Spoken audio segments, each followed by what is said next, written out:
Good morning, everyone, and thank you for joining us today for our webinar. We do have a few people that I just want to make sure have time to roll into the room, and so I'm going to give them a minute or two to make sure they're here before we go ahead and get started.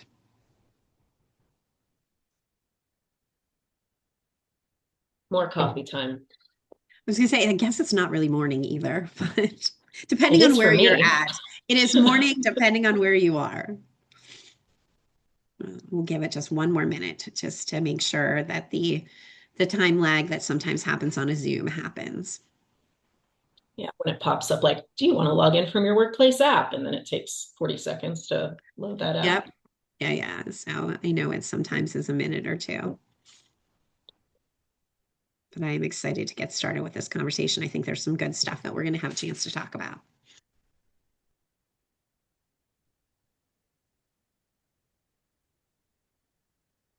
Give it one more minute.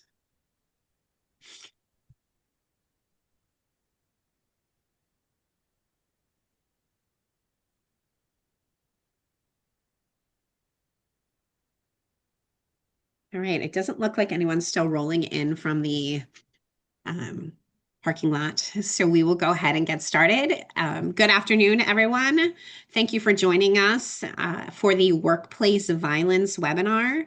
My name is Sonya Bohmann, and I am the Executive Director of the Construction Industry Alliance for Suicide Prevention, and we are happy to have you here today with us.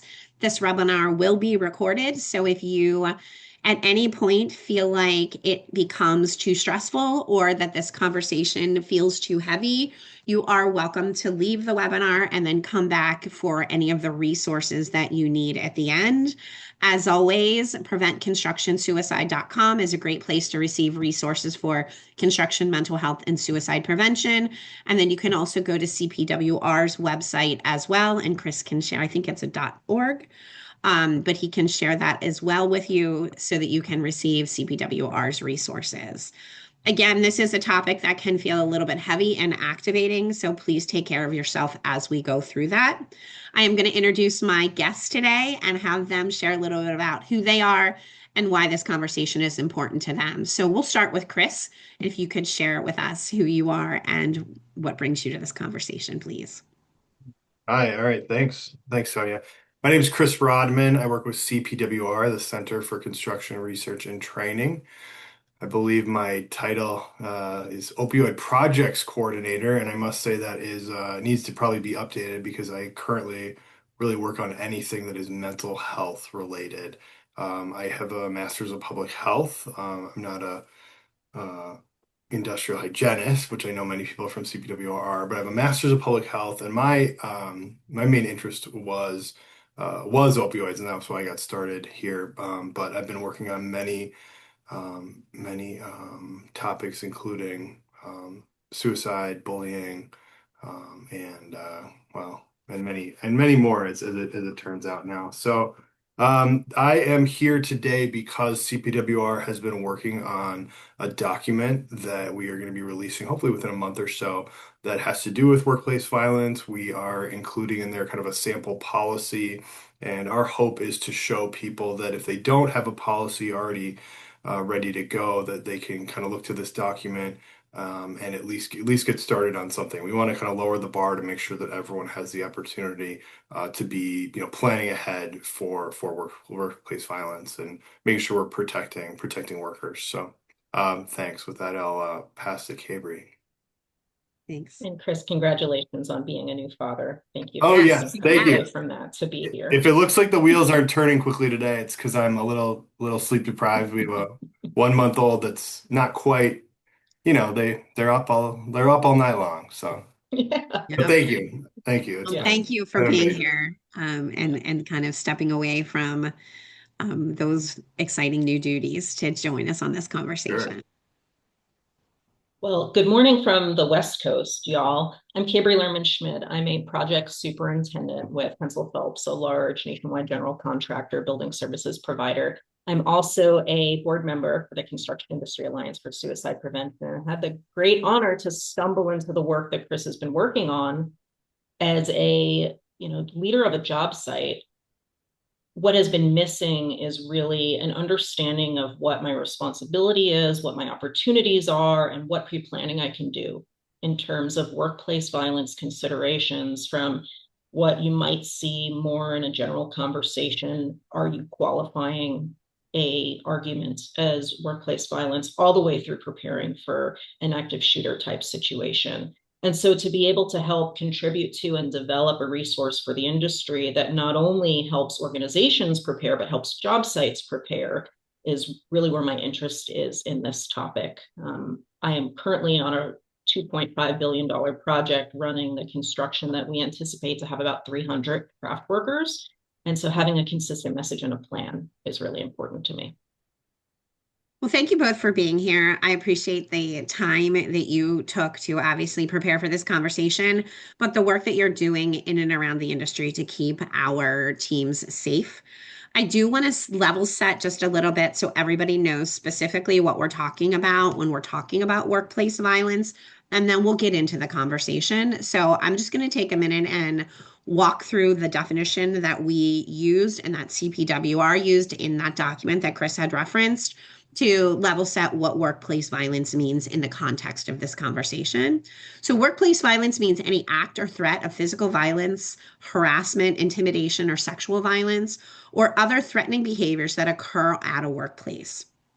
Violence can affect or involve workers, clients, customers, or visitors, or even the general public, and includes making threats to safety, bullying, intimidation, sexual harassment, violence, stalking, fighting, robbery, damage to property, concealing or brandishing a weapon, and an active shooter. Acts of violence are the third leading cause of fatal occupational injuries across all of industries in the US. And that's why we really felt like it was a really important opportunity to have this conversation, specifically when we're talking about how workplace violence encompasses job site risks, from the recent death that we all have heard about regarding Amber Check, and all the way through an active shooter situation. And that's why it's really time for us to highlight this conversation and relate it back to how it affects mental health on a job site. Can be a very stressful conversation for sure. So Chris, I'm going to lead off with you and ask, what forms of workplace violence show up on construction sites? Sure. All right. Thanks, Sonia.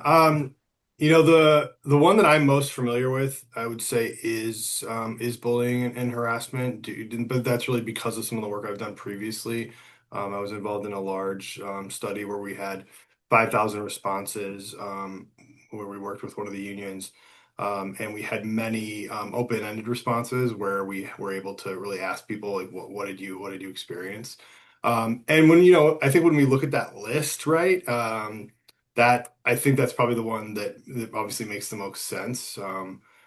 Sure, damage to property can happen, robbery can happen. We know that happens. We know that's one of the reasons why we have fences up on sites, right? To make sure we're protecting, like, the physical site itself. But when it comes to the people who are on site, I think that bullying and assault can be a little bit more prevalent.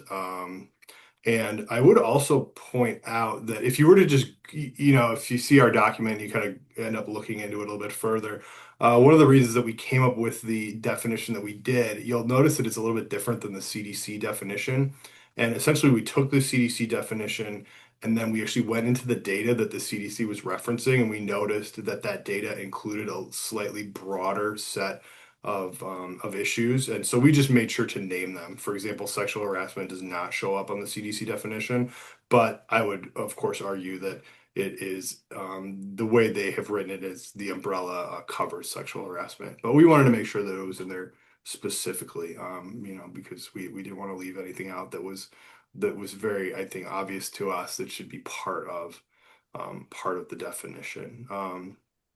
Well, I think that brings up a really great point, Chris, in that bullying is a very broad term and a much of an umbrella term that covers a lot of this in the conversation or in the context of what we're going to talk about as well. Yeah. Because many of these things fall into what that category looks like. Mhm. And I know that we did not rehearse this piece of the conversation because, if you have ever done a webinar, you practice things. But Kabri, I did want to just talk specifically about the job site piece of this um, and the bullying part of it, because it has been known in construction that's just sort of part of the culture, that there's almost a hazing culture that happens. Is that still in existence in construction? So maybe I'll clarify that I'm in a very privileged position in my role working for one of the largest general contractors in the nation, the single point of contact for job site leadership. And so my ability to understand everything that's going on and my ability to control the systems that would clarify expectations for behavior, I have a lot of sway in terms of that. And so taking that into consideration, I'll also give some examples of what I've heard in conversations, especially since the death of Amber. At a job site level, I consider it to be my responsibility to establish a culture that kind of sets the tone for whether or not that hazing can exist. Mm-hmm. I literally, in my first meeting with a new foreman, a new crew, say that this is a job site where we want to teach people. This is a job site I want you to want to bring to people, because this is a great place to be trained. And we usually end up with higher apprenticeship utilization and minority participation on those projects, simply because I say that actually I want those people here. I want to see what what your project team can do to train the next generation. That being said, I heard horrific stories in the past year. I've heard of additional hazing and gender-based violence happening on job sites that I have not experienced on my own.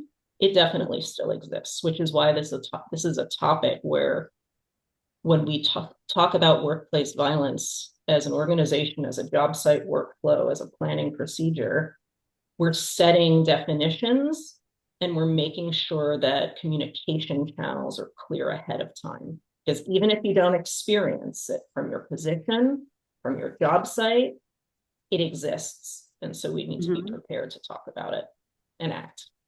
Yeah. And I'm sure, Chris, you came across some of that in the research that you did as well. I don't know if you want to contribute to that conversation at all. Yeah, one of the things that I was thinking about, the Kabri was making me think about here, was the fact that definition can be different for different people, and that there's what some people might call bullying, others might refer to it as hazing, and they might even refer to it as friendly hazing or appropriate hazing.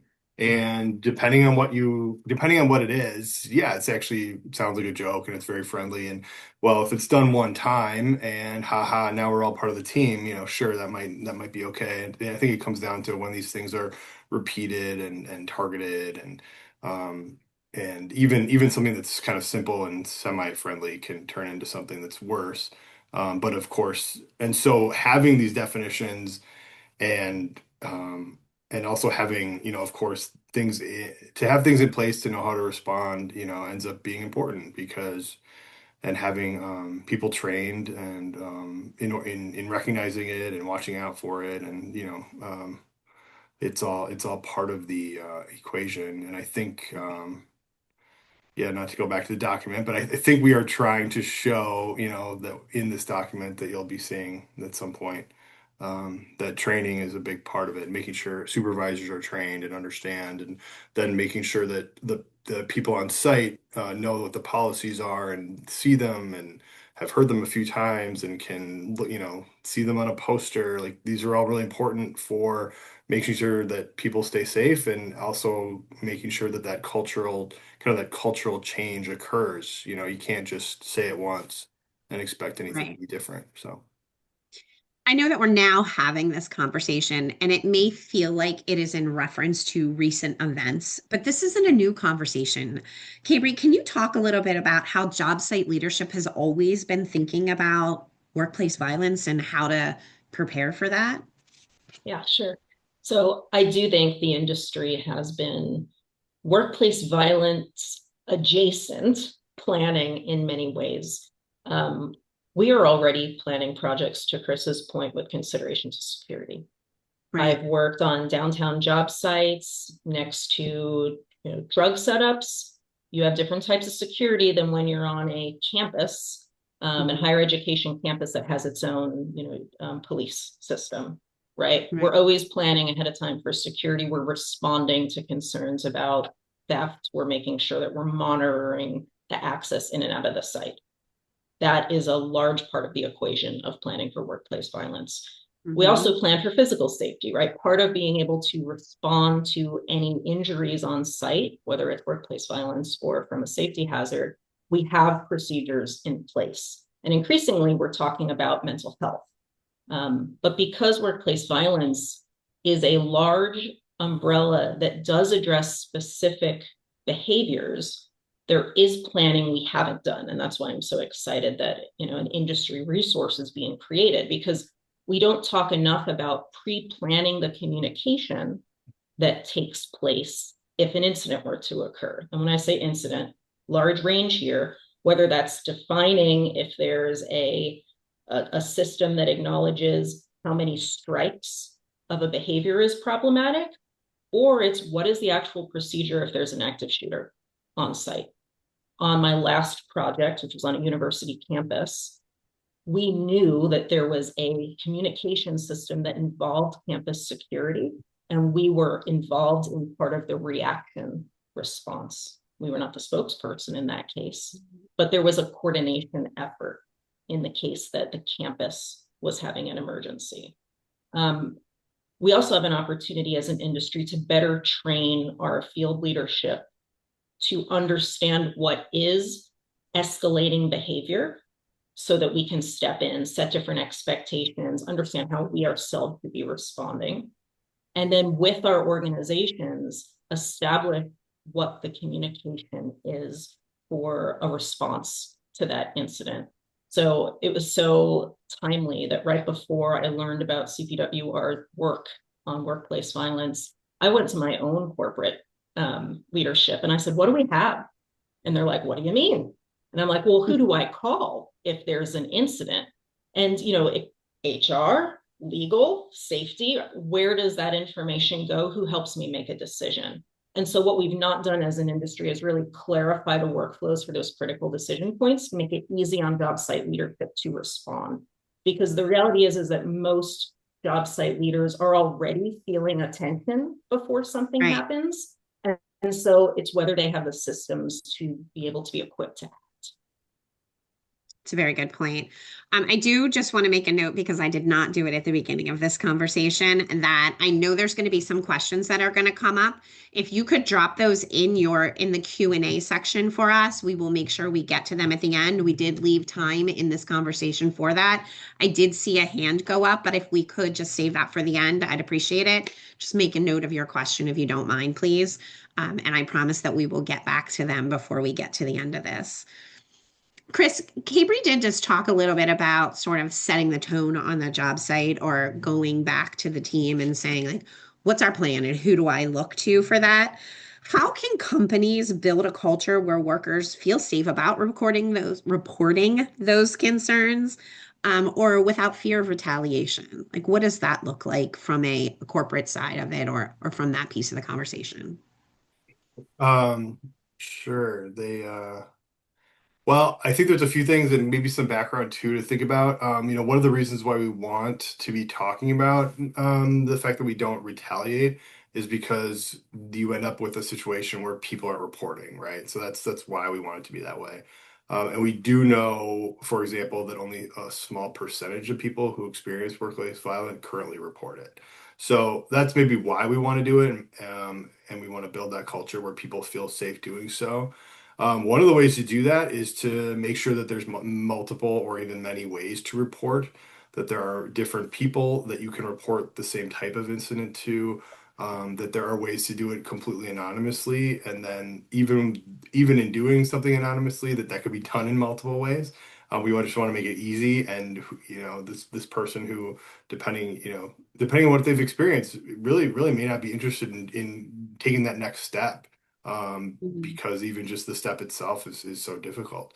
And so we want to make that easy. And part of it is, telling people that it is anonymous, right? Establish that there's this clear and strong confidentiality policy. And so that even in that, right, we then have to come up with corrective action that would be taken if there were breaches in confidentiality, right? We have to, and so all these things have to be thought about. I think one thing that's also in the document that we've talked about is that, there's also workers' rights involved here, and that, some of this just kind of depends on workers' rights, and, even things like the Americans with Disabilities Act or Family Medical Leave, there's kind of provisions in there that account for this as well. And so I think when we're kind of following the law and best practices, some of these things happen automatically. And we need to like understand and know what those are. And so I think part of it is really having the policy, letting the policy be known, having those many ways to report, and just make those commitments clear to your employees and of course to the people that they would be reporting to. Absolutely. Kabri, I know you're already, as you're pre-planning for a job, you're thinking about what that looks like and how do you communicate what is in place, or what steps that you've already taken so that the team knows there is this space to come forward and say, I've got challenges, or I'm worried, or I'm uncomfortable, or scared, or etc. You need to make sure that your systems accommodate that type of reporting or multiple ways of reporting, but it starts by setting an expectation, whether it's through orientation, safety training, weekly meetings where you're reiterating behavioral expectations for the job site for sure. I mean, you communicate at bid time to a subcontractor the expectations for safety and what it means to violate any one of those rules. Same thing with behavior. You can talk about the reporting methodologies that you have on the job site. You can talk about what the feedback loop is for that information. On our projects, we have something called a care squad, where there are trained designated representatives on the crews who make up a team that meets monthly. And so usually it's some of the apprentices from our crews, and then from each trade partner, there's contributors that get together and kind of self-run a meeting once a month in order to talk about job site conditions and things that they need. Usually it comes down to information. People need better information on the systems that exist. And so that would be an example of something that I have that I can use to reiterate expectations, to make sure people know what exists, to make sure I capture the new faces and voices that are on site, in a feedback loop that gives people an opportunity to feel like their voice will be heard. There's still challenges out here though, as much as we try to do those things. What are some of the barriers that are happening, or why is this still kind of a taboo conversation, or so hard to put something in place? It comes down to job site leadership's judgment right now. Mm-hmm. I am in at a decision point if something happens as to whether or not to qualify it as worthy of a response that is like a safety response, because I don't have a policy right now that tells me how to respond. I need to label something as good or bad. I need to label a person. I need to make a decision on how to proportionally respond to a situation. And that's hard if you don't have precedence, policy, or support defined from your organization. And so the challenge of being able to know how to respond is what I see as the biggest one. There is clear examples of where, if there's hazard to life or health, where you should be telling your job site leadership that they have the authority to call XYZ public entities to come and intercede on their behalf on the job site, right? You call the police if, you call 911 if, you call the owner's organization, because you've coordinated that already. So you need to be able to give people authority to make a decision on the job site, and the boundaries in which to make that decision. We also haven't gone as far as doing the training that even my children do in school, right? For active shooter situations. Does your job site have a plan? Right? There are challenges because we haven't thought about it as its own context yet. but there are pieces we can pull from existing systems, and there's work to be done to help empower the job site to respond proportionally to the situation that's happened. Gabriel, that Chris, actually makes me think of something you said the other day, which was that having a zero tolerance policy doesn't necessarily, it doesn't maybe mean what people would have first think it means, but that you are responding to all issues in a whatever you just said there, but that it's a Proportional measured, response. thank you, proportionally. You're responding proportionally in every case. Yeah, thank you. Yeah. Silence is not an option, which is what the zero tolerance is, but what the proportional response is takes some pre-thought so that it's not just on one person to make a judgment call that isn't consistent or able to be communicated to everybody on site. Mm-hmm. so that actually just made me think of, and Chris, maybe this is something that you found in your research or Kabri you've experienced, is that from that proportional response, the person that is maybe experiencing this violence or those feelings of feeling threatened or unsafe or whatever that looks like, how do they gauge what is, oh, this is just the culture of construction, or I need to get help, or what is that? How do they know when to pull those triggers, I guess, or when to pull those levers, I should say, in seeking response? And who's the first person to go to? I think it comes down to the policy. I think it also comes down to the way in which it's been disseminated. Like I'm gonna know what that line is if the policy has been given to me and I understand it, And I think that without a policy, without these measures, without it, on the wall, without knowing what to do, I'm never gonna do it. But Right. once leadership is bought in and it becomes part of the culture, I think that's kind of why you're saying culture, right? Oh, if it's not part of the culture yet, no one, that bar will be very high for reporting. And that it would include many things would have to happen before reporting. So I jumped in quickly there, Cabri. I imagine you maybe have more to say on I that. mean, those were the two items that I was thinking in terms of establishing the precedent and then being able to communicate it clearly. Because if something happens, a policy seems like, oh, it's something that's in the back room. But if I have the ability on a job site to say, we talked about this, that behavior is unacceptable here, and that trade partner is bought into that because it's been a discussion before, because we've said that is not okay. What do you want to do to respond? Like if a safety incident happens, my first question to my trade partner is, what are you going to do about it? And usually there's like you're right, I need to go get that person trained. If we start creating precedent for policy and we can talk about it in consistent language, even within our own job sites, it allows our crews, our trade partners, our owners to know that they have an obligation to respond. And so that helps set how is that response? Okay, well, how are you going to treat that person? What are you doing for that victim? It becomes a permissible conversation. Well, I think also there's a little bit of that fear that people still have with coming forward, the fear of retaliation. And I also think there's a little bit of the assumption is that if I come through and I say like I am in a position where I'm uncomfortable, that the other person automatically gets fired, and then everyone around them knows that you're the person that got that person fired. And sometimes really what you want is just the action to stop. So Hmm. what does that look like from a policy standpoint, a communication standpoint? How do we convey to people that you have to allow leadership the opportunity to help you solve this problem? I can jump in there. I think there needs to be education on the behalf for job site leadership on how they can respond to set expectations.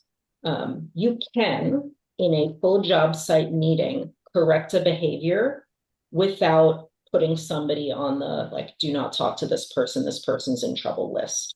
You can Mm-hmm. say, hey, thanks so much, we don't interrupt here. And maybe I go full mom on it, but you set the behavior, you move on. right? Right. I think when people start to see, oh, there's a way to overcome this without it just being about firing, without it being about, oh, here's the policy, but it's like behavioral expectations we want to hear because we're responding in practical ways. That allows for the question to even be raised, like, should I say something? Because to Right. get to the point of like, should I say something, or like, why the hell would the job site superintendent care? Who should I talk to? You need to start from the top, modeling what it means to just address a situation, never to leave it unaddressed.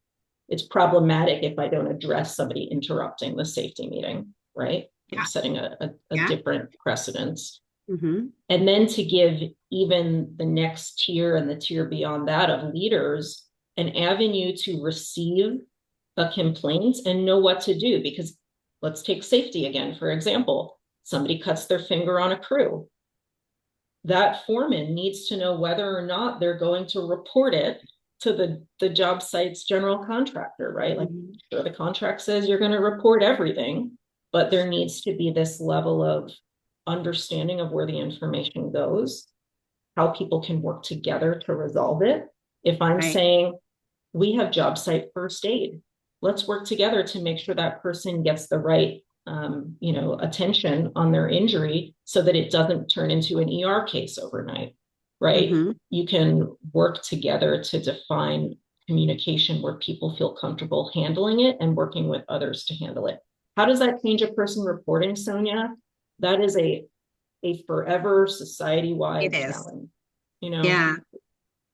But I think creating safe spaces where they feel that they are going to be protected, or going to be maybe not protected, but taken care of. I think that's really what we're all looking for when we're in a position of feeling scared or feeling like they don't know what to do next, but knowing that there's something in place to help with that allows for the opportunity to come forward. I think that if you kind of equate that to the physical safety or even the mental health or psychological safety on a job site, is that if we have already set the tone that coming forward doesn't get you in trouble, but get you help, then that allows us to create those safer spaces, right?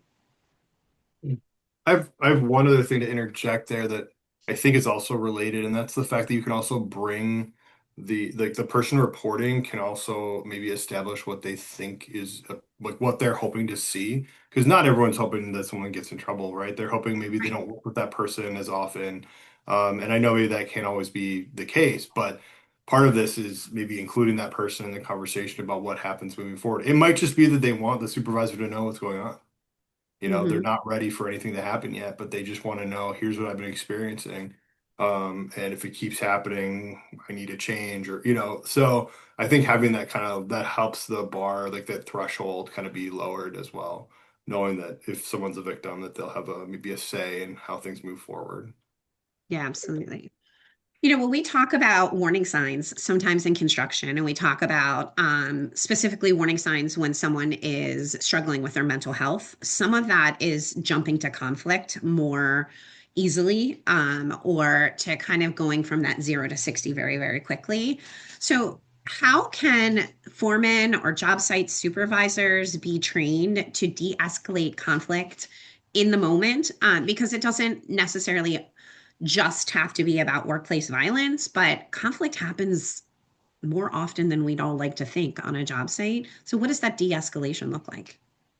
Sure. I think that it really needs to be clarified when you're teaching somebody how to respond, that de-escalation focuses on rising conflict, not on imminent danger. And so again, there needs to be a conversation that kind of sets the boundaries of what that means. If somebody's in imminent danger, you're not going to respond with, talking in a certain way. Like there's a more urgent response that is necessary. Like if there's a physical fight or a weapon, direct threat of harm, you need a clear pathway to escalate immediately to law enforcement or a security response, right? But if you're talking about there's tensions, if you're talking about, well, I know next week we're going to have 3 shifts going and there's a lot of stress going on and the owner asked for this change and we just had to redo work, right? There's this tension coming.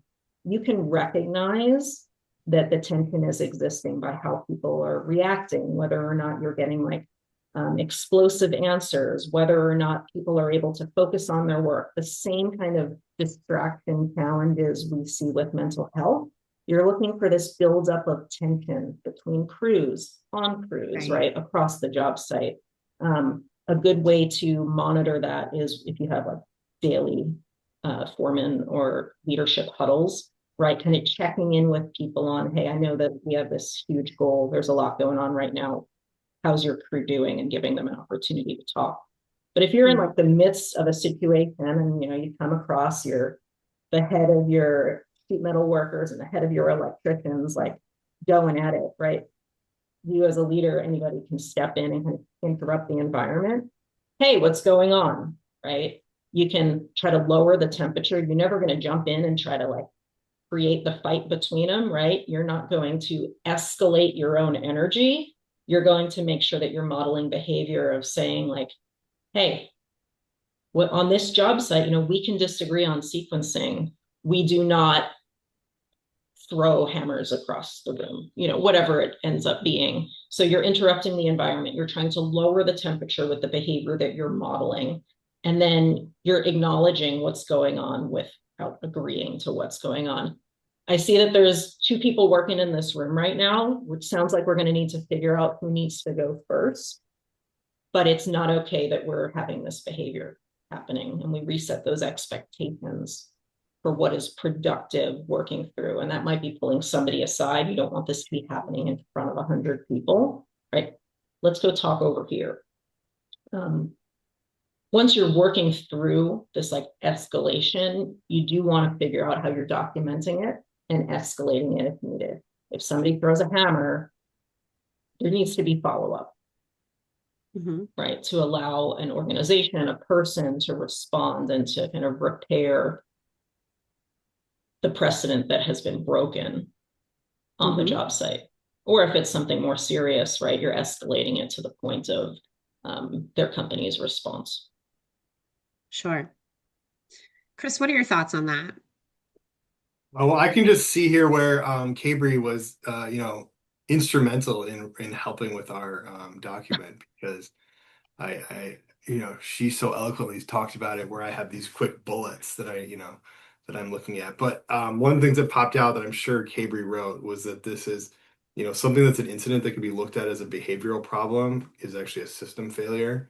And this idea of planning ahead can stop these things before they happen. I'm sure Kabri wrote that in here. So that's all I'm going to say. And what I mean by system failure is like you haven't created a space where people are communicating about the schedule ahead of time, right? Like a system failure is that you've gone through the morning meeting and yet somehow 2 people are in the same room and there's been this escalation because of conflict over their understanding of the work. Like that's one system. Another system is like you have an issue because somebody's going to get hurt with a safety hazard.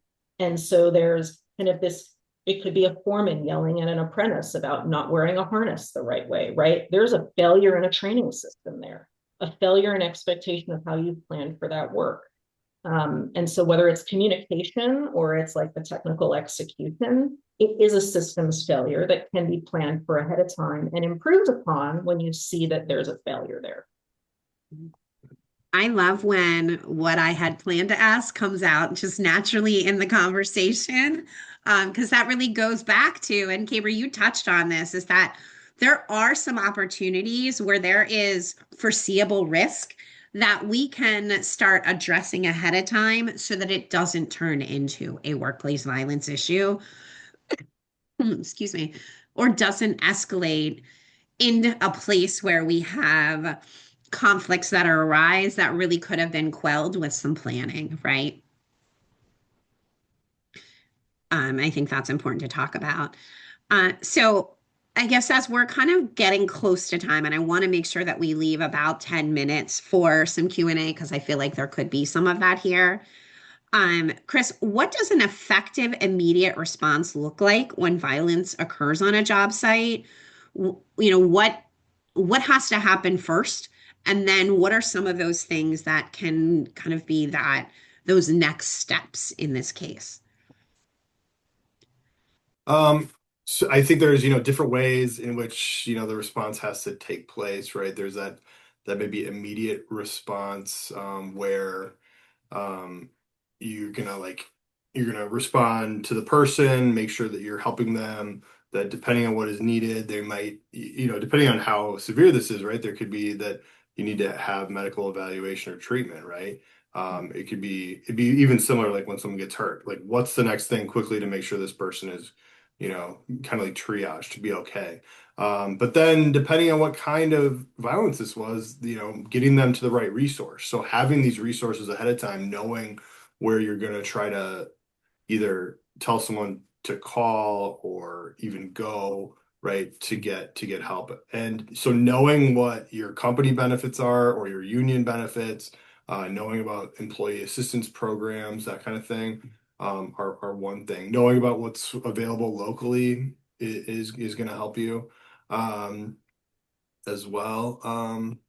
And I think that there's also then having that kind of like operational protocol response, Mhm. in that's kind of I'd almost call that like the secondary response, in Right. showing that you did respond, and then there might be other people who need to report how they were involved in the, kind of in the fallout, you could say, and that they're, making sure that other people, have access to those things. People experiencing violence just by seeing the violence could also need access to some care or some resources.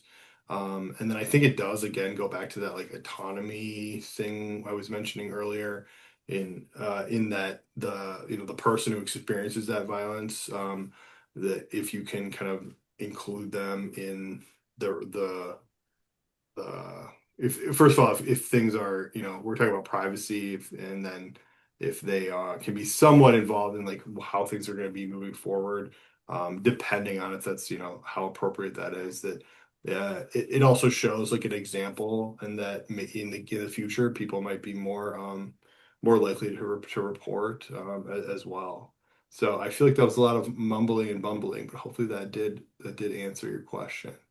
I do have one note here, which is that this can look like being transparent, providing multiple ways to report, which I know we talked about earlier, and then really communicating, clearly, how this information that we receive from that person will be disclosed throughout an investigation process.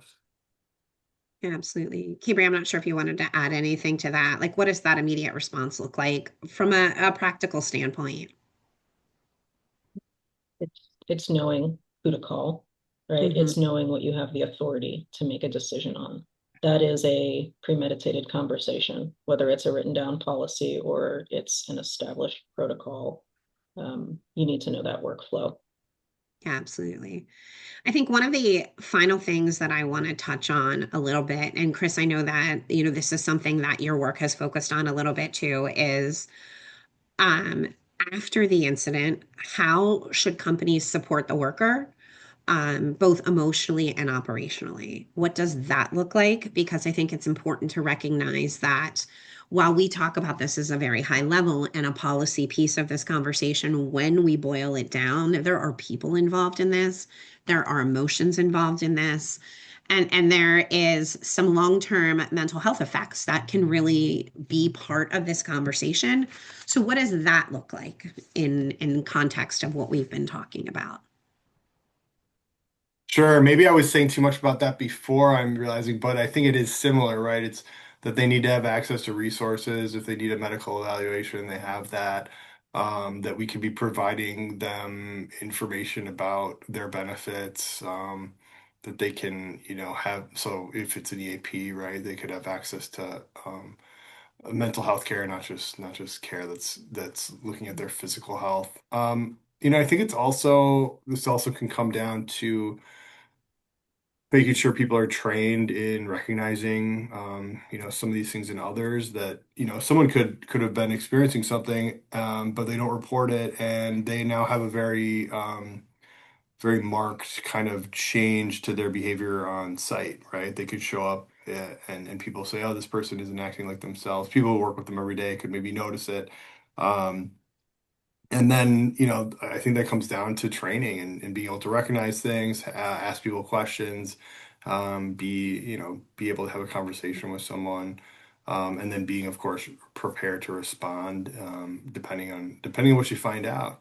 Um, and then I think you said operationally, which I think gets back to um, having the policy, making sure people know what the policy is. When things happen, you respond in the way the policy says you will. Um, and I think that all helps people understand, if you create the policy and then don't use it, then there's no teeth whatsoever. So I think having that policy and then like Kabri said earlier, that when something happens, you respond in the appropriate manner is really important to then showing what the expectations are for people in the future when these things happen, and knowing that the company or the union or whomever it is that's dealing with this, is really there for the workers. I think you make a great point, Chris, is that there are, you know, sometimes the victim isn't always comfortable coming forward themselves. And Mm. so those of us that work closely together in any environment can always be looking for warning signs. And while we talk about them specifically from a CIASP standpoint, warning signs in terms of someone becoming suicidal, I think it's Mm. also important to recognize that there's changes in patterns of behavior. And some of those changes in patterns of behavior are things like, what are people saying? How are they acting? And then what else is happening in their life? Like, do you know that something else is going on? Have you seen something else going on? And when you do, it's okay to share and show that support for the person so that, excuse me, they know that they've got someone else potentially in their corner. And I think that makes a big difference in what that looks like in them being even comfortable to activate some of those policies that are in place, to know that they're not going to be shamed for doing so, or that there is someone there that can maybe help them walk through that. Just like we talk about someone reaching out to 988, you can do that with a partner as well. Yeah. Yeah, it Kabri, does seem very, kind of along the same track as many of these kind of mental health issues that we talk right. about, and having kind of, maybe for lack of a better word, like that courageous conversation that isn't always easy. Yeah. Yeah, absolutely. For those of you that have not had a chance to take a quick look at the chat, I know that Chris has dropped some really great resources there as well. Recognizing though that while in the context of what we typically talk about at CIASP, 988 is the suicide prevention crisis hotline number, but that line can also be used when you are feeling overwhelmed or not sure what to do in a situation that is affecting you from a mental health standpoint, or you feel like you are maybe not psychologically safe. So please know that that is an option for you, and always a resource. If, of course, your company has an EAP, that is the great time to activate the use of what that looks like. And also recognize that if you have a health insurance policy, that there is always mental health coverage. You just need to know how to activate that. So look into that if you can. If you are in a leadership standpoint, messaging this out to your teams so that they know that that information is available is always really helpful and important as well. Before I open it up for questions from the participants on the call, I just want to ask final thoughts from Kabri or Chris. From a job site perspective, we are trying to marry the mental health support that y'all just mentioned, right? That's trying to spread throughout the industry, the resources that exist, the company resources and healthcare that exists, with the operational planning that we're doing every day. And so workplace violence brings both of those together, right? We're looking for stress points, we're looking for risks of physical injury, and we're trying to be there to support the aftermath, whether that be somebody who's witnessed something and supporting them, whether that's a policy that leads to somebody leaving a job site. You're really taking two realms of information and policy that exist and trying to pull them together. But what's the most important is adding workplace violence into your job site discussion So that's even acknowledged as being on the same plane as behavioral expectations, performance expectations, and looking for the hazards at each step of the way. Thank you. Chris, final thoughts. Well, my only final thought is that, I'm glad everyone's here and that we're talking about this, and that I hope you're all, since you're tuned into CIASP, that we'll be sharing this document with CIASP once it's complete. And it's going through one more round of changes. So I'm sorry we didn't have it for you here today. And we'll have it shortly. Well, we appreciate the help. And as always, we are looking to make sure that we are putting out the most relevant and data specific resources. So we're okay with one more pass at it just to make sure it is industry ready. Sure. We did have some questions that came up. And so I know a hand was raised earlier. If you don't know how to use the format, at the bottom, you should see a Q&A box with a question mark above it. If you want to drop your question in there, we'll be happy to answer those questions.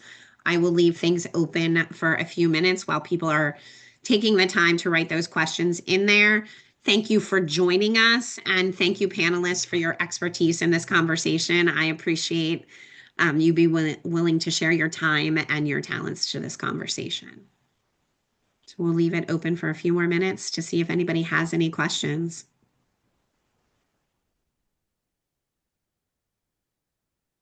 Chris, where's that document going to be published ultimately, on the CPWR website, or, I mean, yeah, definitely on CPWR.com. My guess is once it's brand new, it'll be on our start page. And it'll probably be in that mental health kind of section that I shared as well. But okay. Yeah, other than saying CPWR.com, I can't say at this point. Yeah. Although it'd probably be with you too, Sonya, don't you think? You'll link to it? I was just about to say that we will co-link it as well from our website. And we'll make sure that it is available. Sorry, guys, I'm losing my voice from multiple weeks of travel on top of each other. And maybe for the people that were on today, since I'm sure they get follow-up emails, is it easy to send it out to the participants? I can actually drop it in. I put out a newsletter, so anyone that is subscribed to us, I will put it in our newsletter. I know you guys put out a newsletter as well. Yeah. And we can all share it on our social channels. I think it's such an important document that's coming out that we will both, when it's ready, make room for it on socials. Okay, great. Absolutely. Doesn't look like we have any questions. So thank you so much for your time today. And we appreciate everyone. Have a great day, everyone. Take care. Bye-bye. All right, thanks.